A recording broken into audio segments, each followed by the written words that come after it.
let's see, I had a partner, his name was Bruce Minton, see? And we were supposed to put up $3,000 each. But this man who Minton knew went to the CIO, which was just organizing at the time. And we had some kind of a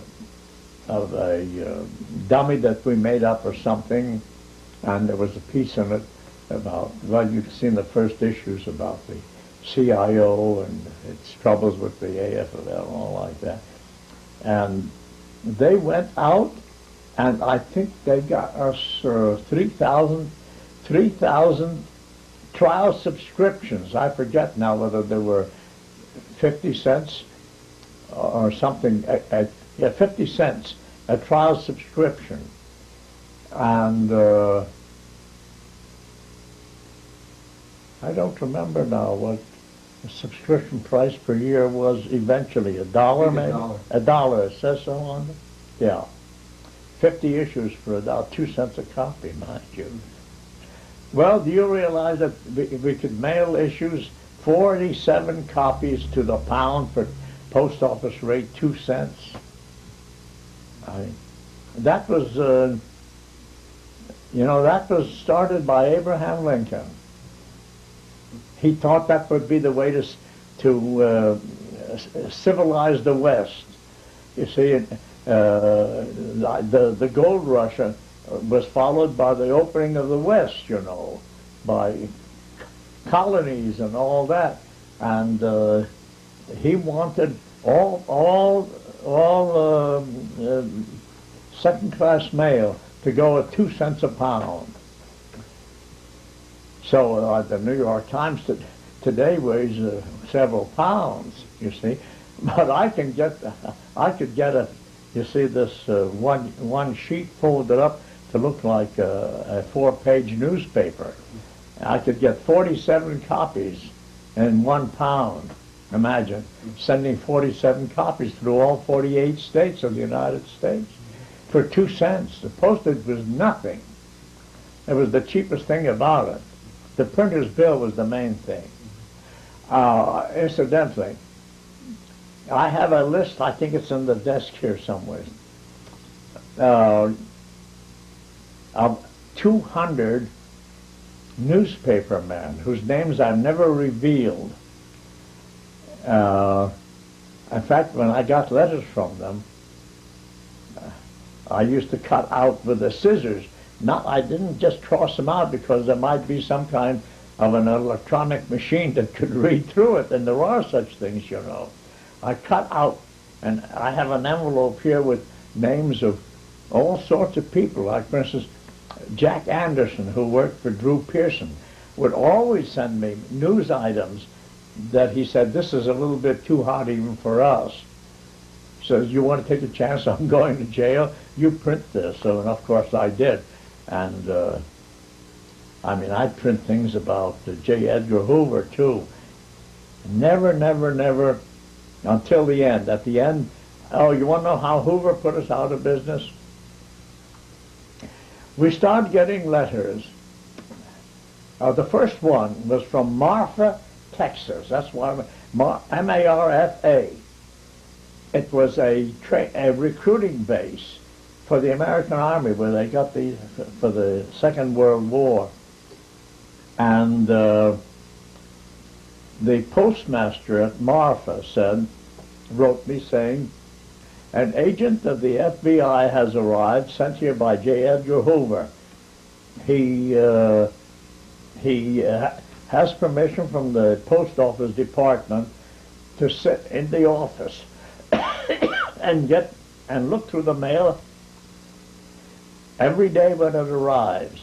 You see, and when the mail arrives with your magazine, he's been here a week or two, so in case he missed it the first week, he takes a list of every subscriber to your magazines. Then army camps, post offices, everybody told me the same thing. J. Edgar Hoover is making a list of subscribers to, in fact, for somebody.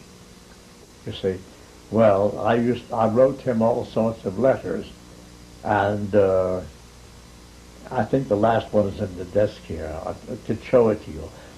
No, it did not from him. But he denied it all.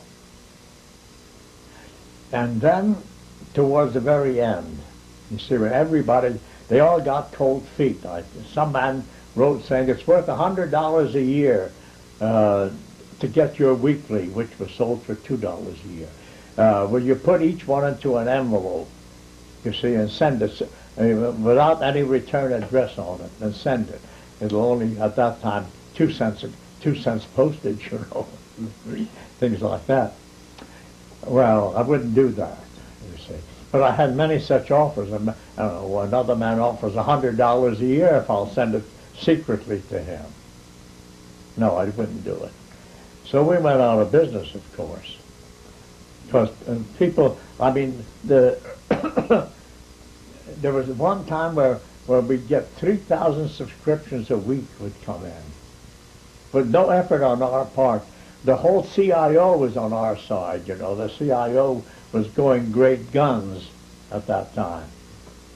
It was beating, it was a very fair and square outfit with labor. And there were a lot of scandals about the old AFML, you know. Well, when the Cold War began, yeah, did in fact blow the whistle on the Cold War?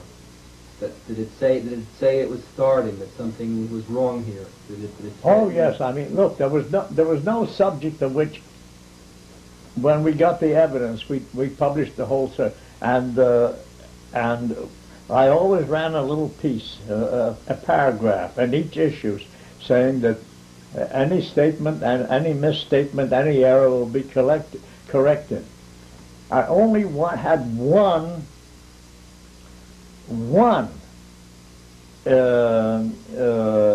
attempt at they asked for a correction, and that was from Winston Churchill's son, Randolph Churchill. I ran a piece this big, and which said, "The Daily Telegraph of London, one of the most reliable papers in the world, reports that Randolph Churchill, Winston's son, has accepted $20,000 to go to Spain to write favorably about Franco and his march on Madrid, on the siege of Madrid." And I got a letter from Churchill's attorney saying it wasn't so, and asking for a correction. So in the next issue, I said, "The Daily Telegraph report, which we published last week, has been denied," you see.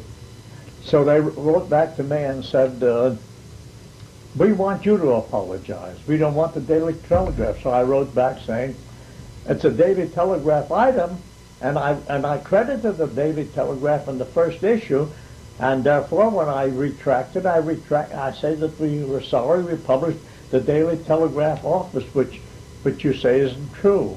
We want your apology." So, what was my name? I had a famous man who had been Attorney General of the United States. He was a volunteer lawyer for me. He never charged me. And, well, he told me that I would win the case, you see, and he wouldn't charge me. See? Then they would take it to a higher court. And he said merely filing an answer to their charges would cost you $500, even if I didn't charge you anything, just to file it. And by the time it went to a higher court, and although you won every case against them, you could be out $25,000 without lawyer's fee. So we simply had to go and say that, in fact, apologizes to Winston Churchill's son, Randolph Churchill. And 6 months later, he went to Spain, you see, for Franco, on Franco's side, and wrote for the Daily Telegraph. Well, what can you do about that? At that time, I reported saying I regret that I'd had to retract my item then, because we knew that the Daily Telegraph the Daily Telegraph sent me a cable. Don't retract it. We're not retracting. We challenged them to sue us, but they wouldn't sue the Daily Telegraph. Were you ever threatened? No. That was the only threat I ever had of a suit, was this one time. Did you ever get threatened? Never, never, never. And you know, we ran some pretty hot stuff. Well, what was hot during the Cold War, the beginnings of the Cold War? Yeah. What kind of hot stuff did you run? Well, there's one copy, and they're on good paper and bound, and they're all in that. They're all in that. We can look at that. Well, I can't get around to it, but they're on the top shelf there, and that's the only copy that I think it was. I don't know. I think I had 4 copies. There's one at Harvard, one at Dartmouth, and I don't know. I don't know what. And I have one. I don't know who got the 4th. Oh, I guess my assistant. I had an assistant at the end, you know. By the way, my wife and I, she went into the office every day, you see, and we drew $30 each to live on. So she had 30 and I had 30, and we had the house in Connecticut, and we lived there quite well. When we employed an assistant editor, the American Newspaper Guild, which I helped found, actually I told Ruth, what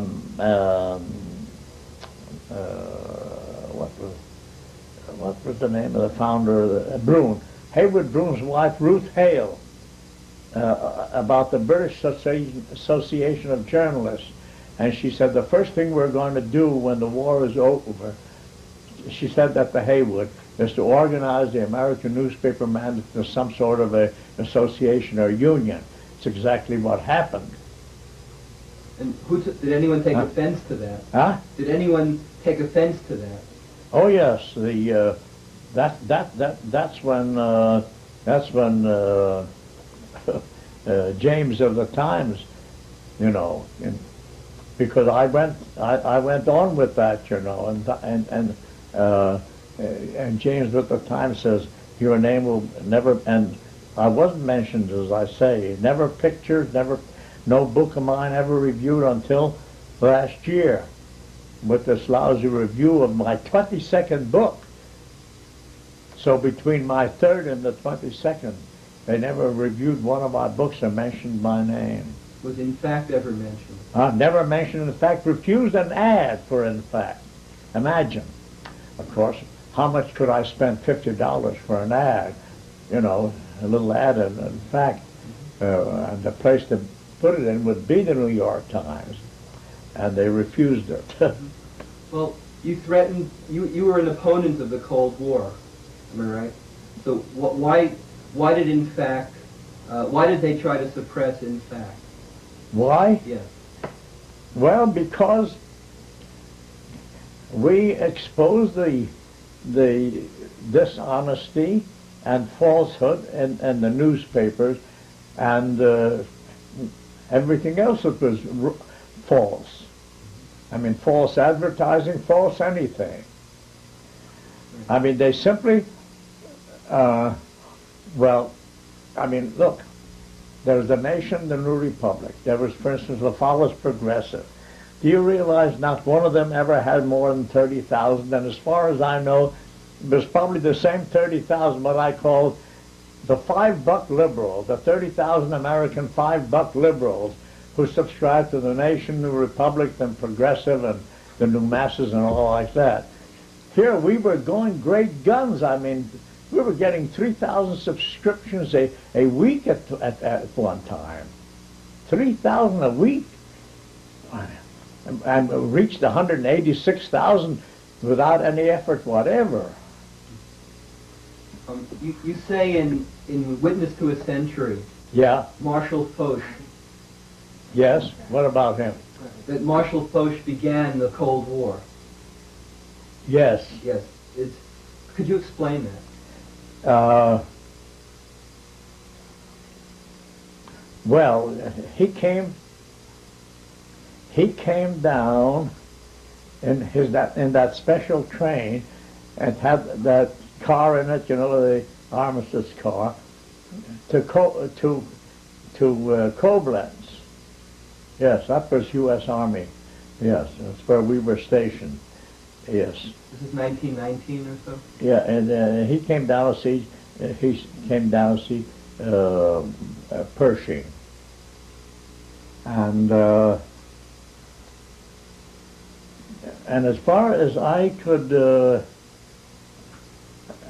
can remember, even all the interviews we had with him and Pershing, and what they gave out to the press and all that, could only be, and mind you, it was just after the World War was ended, and it certainly can be called the beginning of the Cold War. But There was no question there that they all thought that there would be a war with Russia and that they had to destroy Russia, because the propaganda that was being put out was getting all the working men of all the countries interested. And the only salvation for the capitalist, well, of course they would never use anything, the capitalist system, but what they call the system of equality, liberté, égalité, fraternité. I mean, fraternity, pardon me. I mean, that was the only thing to do, was to destroy this movement before it gets started. But in 1945, it was after the alliance with Russia during the war and the defeat of Hitler, then another Cold War started, correct? I mean, what happened? Why did the Cold War begin again? Or why was there a new Cold War? The Cold War always began because of the fear that the Russian propaganda was getting the working people of all countries to overthrow their governments, and one country after another, you know, along the Russian border was coming over to communism, all the way from Latvia all the way to Czechoslovakia, and the next thing would be, of course, Germany, and if Germany went, then Europe was lost, and then the whole world was lost. I mean, and there was a time there that looked that way. I mean, the feeling was that way throughout the world.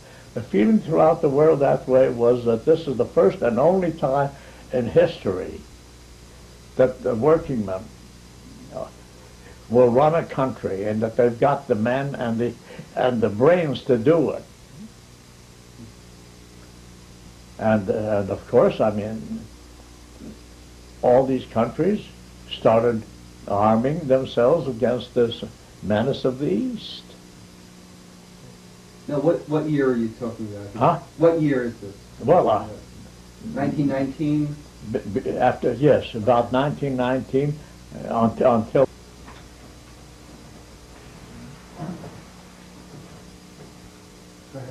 Okay. Now, in 1945, who was responsible for starting the Cold War again?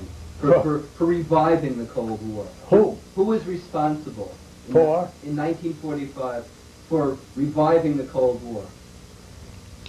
Was it Stalin's fault? Was it Truman? Was it big business? I don't know if you got me my old 1945. In fact, I might look it up. I can't remember everything, you know. Okay. But was it? I mean, was it? I mean, you said reviving. Did it ever? Was it ever stopped? Was there ever any friendship between the two sides shown at any time? Well, how about when they fought? Lindbergh's flight, I think, was hailed as the first sign of friendship that was going to be between both sides, would now be friends. I think so. I mean, it really meant nothing. Right. What was the lineup of newspapers that supported the Cold War? Who are the big lords of the press that supported the Cold War? Well, I don't know of anybody who opposed it. I mean, I don't.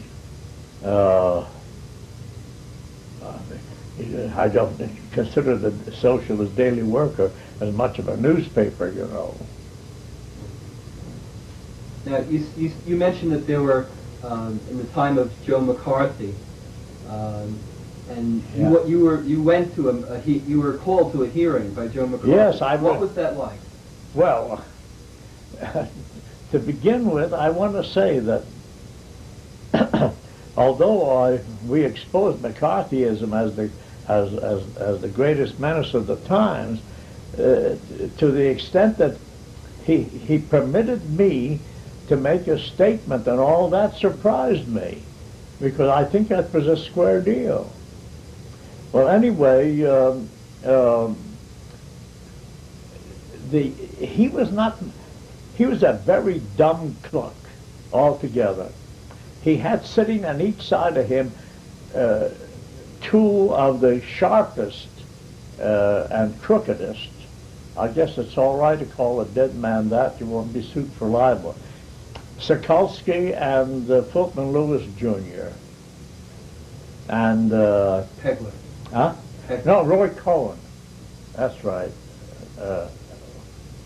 Who were they? Roy Cohen and Fulton Lewis Jr. Mm-hmm. Anyway. And Nixon, wasn't Nixon? Huh? Nixon as well? Nixon supported them, but Nixon wasn't present at the hearings as far as I know.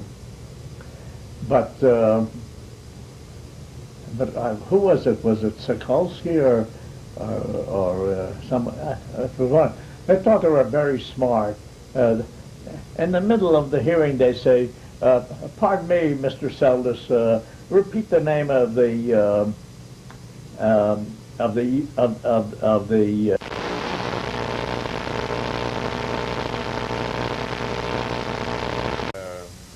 From the wonderful Sun of London, Daily Sun. The sun never sets on Murdoch's empire. No. What was that joke about? The sun never sets on the British Empire because God doesn't trust it. Well, something equivalent should be said for Murdoch's wonderful paper.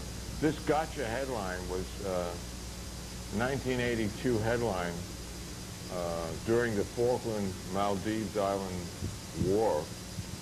I thought that was about sheep, but it's really, it's really about the oil around those islands. What a surprise. And it was a wonderful little war because for Lady Thatcher, because it got her reelected. Yeah, Maggie. By a minority, by the way. She had 42% of the vote in the last British election, and she got all the power, dissolved all the local councils, and did a horrible amount 42 of would win here, But too. that's democracy. Yeah, in action. DEMOCK instead of proportional representation. M-I-C-K-E-Y. They tell you here that their lad sunk the Belgrano, not sunk, they didn't know yet, damaged the Belgrano. That was a ship that was fired upon outside the alleged war zone that the British had set up. Hundreds, maybe 1,000, I don't have the figures anymore, maybe 1,000 Argentine young men went to their death as a result of that patriotic deed by the British Admiralty. We shouldn't blame all the English for that. Yeah. I was just informed that, not to forget that the U.S. at that time resupplied the British fleet somewhere in the Caribbean, secretly. That was Reagan's contribution to the death of those young lads. sailors. Yeah. And as a salute to Murdoch and his papers, we're going to, Coca's going to read a little quatrain by Humbert Wolf. I'll do my best. It's down at the bottom here. Yeah, we have to read along. You cannot hope to bribe or twist, thank God, the British journalist. But seeing what the man will do, unbribed, there's no occasion to. And, No applause is necessary. last but not least, Yellow? Yellow. how many of you know the song, Every Little Movement Has a Meaning All Its Own? Nobody. Okay. Not a one. Then I'll have to sing it to you. It was a hit of the time. It was turn of the century, I think, the Chicago Exposition in 1898. All right, no wonder we don't know it. And, well, yeah, I remember. Don't you remember it? And it was considered very sexy, sort of the Sally Rand of its day. How many of you remember Sally Rand. Oh, okay. Let's see. Sort of the Gypsy Rose Lee. No, we know. No, Now we're moving on. the Madonna of a time. Heidi Slice we're more Okay. familiar with. Right. But I've sort of changed it, and if you'll try to read this, follow this, you'll see how many radical factions there are or were in America today. Just scroll it like that, and then you can sort of see it. And I'll read you. I've sort of changed every little movement has a meaning all its own to. Every little meaning has a movement all its own. Every second stratum by some journal can be shown. And every brainstorm that comes appealing for our being must be revealing all its madness in some appalling little movement. All its own, every little movement. And these are some alternative papers you can see here. You can see there are thousands of them. I don't see thousands there. Well, there are hundreds here. There's about 100 on here, but I could have gotten thousands. All right. I'm sorry. Now, the catch line to this and the point of this whole collage is, will now be revealed to you by Coca. Oh. So every little movement has a journal all its own, but not a single daily paper. On the left, the day is known. So that's what we need. More left papers to We be need a known. daily paper in this country where all these geniuses and all of us lefties can get together and exchange ideas and reach other people. So let's get going on that. Yeah, right on. Give. Tuli Kupferberg. See him on